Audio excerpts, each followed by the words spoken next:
Nous courons un risque en ce moment concernant la démocratie auquel nous tenons. Qu'est-ce qui définit véritablement la démocratie?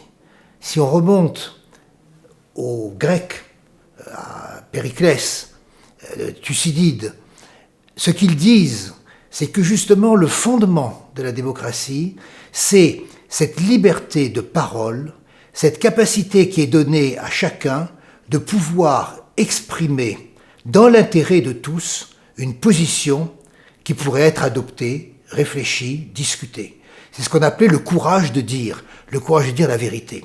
Alors j'ai pris une pièce norvégienne de Ibsen, Un ennemi du peuple, parce que cette pièce illustre le cas d'un homme qui justement, pour dénoncer un scandale qui au fond traduit toute l'hypocrisie d'une société qui refusait de voir la réalité, à savoir la contamination des bains qui devait assurer la fortune de la ville, eh bien, ce refus de voir cette contamination fait que tout le monde se retourne contre celui qui a le courage de dire la vérité, l'isole et même s'apprête à le lyncher. Donc il y a un risque à un moment donné de voir une majorité entière se retourner contre un homme qui essaie de dire la vérité.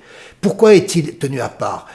C'est un point fondamental. Est-ce que le droit est reconnu à quelqu'un de dire jusqu'au bout la vérité?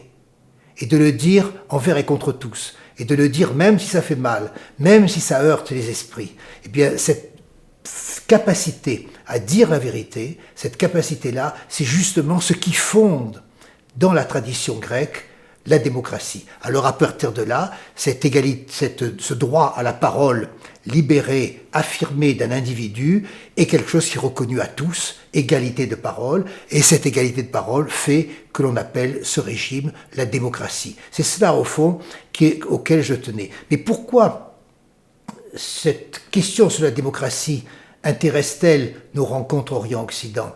Parce que d'un autre côté, on sait, d'une part, ce qu'il arrive lorsque on s'en prend à une minorité.